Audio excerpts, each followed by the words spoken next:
Um, weave in the other thing about a law of influence and persuasion about our mind, and I touched on this last week. Do this in your profile. Michelle, you missed all this for last week. Is in your profile, in sort of like each of the paragraphs, you are gently weaving in a question. Anything in email. Roughly each paragraph, weave in a question. And you might have some specific questions. Aim to have something like 3 to 5 questions, and know that the other person, the woman especially, might come back and answer only 1 or 2 of them. Because sometimes for a woman to answer all 5 questions would be a college essay. And we're like, I'm not writing that much. Not that she wasn't willing to.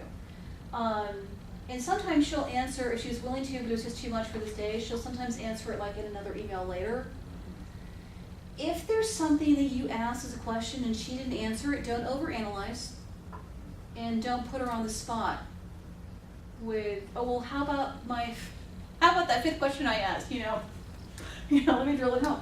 Sometimes it's a matter of a little personal privacy. She just, it's not even about like anything particularly weird, it's just, we are still actually complete strangers.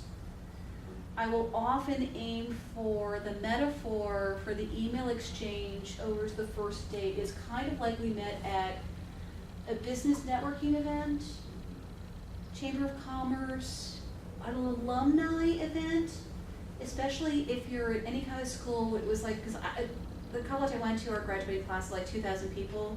That's on one hand quite small, on the other hand, we really do feel like, man, we could like all know each other. Whereas a little bit larger, where you just feel like you're a little bit acquainted, but really that's it.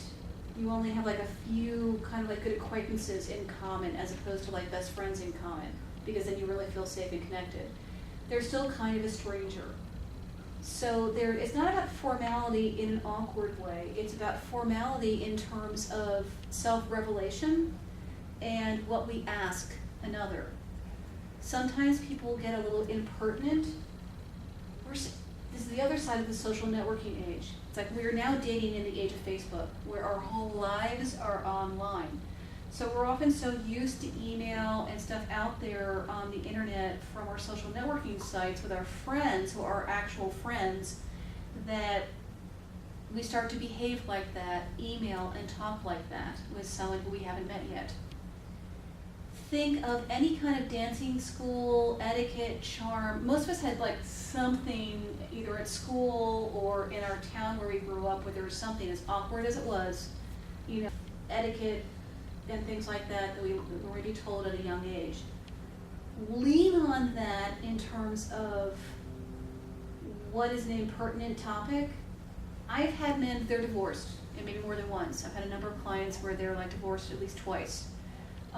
And sometimes, if there's someone who doesn't have children, there's someone where they're like, I can't be with someone who has children. And then, someone I know who is a little more open to that, he would have preferred that she not have children, just because like the lifestyle he was living. It just would have been easier for them to have shared that together without children, just in terms of the travel that they were doing. The lady he fell in love with had children. She's divorced, was a little bit younger, and had 2 children. I said, okay, fine. He flexed, and he was someone who, like, temperament-wise, on a surface, you would not think he would be flexible. He's been married before. Part of him really gets, in a relationship, you flex a little bit. So, and then there are others where it's like when they're divorced and they have kids, sometimes they're like, oh, the only people who will understand my lifestyle and get it and be good like step-parents will be someone else who has had kids too. Sometimes we are looking for the attribute, has kids, doesn't have kids, to do the shorthand for us, where really what it is the character of the person and who they are. So that's why I'm like, keep a little bit of open-mindedness about who we'll consider and what they have.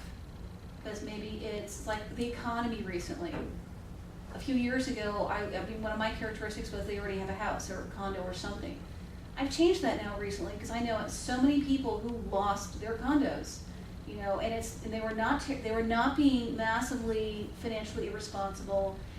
this is someone who knows how to do that, who knows how to save, or things like that. So I'm just like, I'm willing to consider, and it's part of the conversation, as opposed to they have to have it, it's an immediate black or white. Kind of right now with the economy and things like that, I might be a little bit flexible. And look for more the character of the person of, is this someone who's kind? Is this someone who's gracious?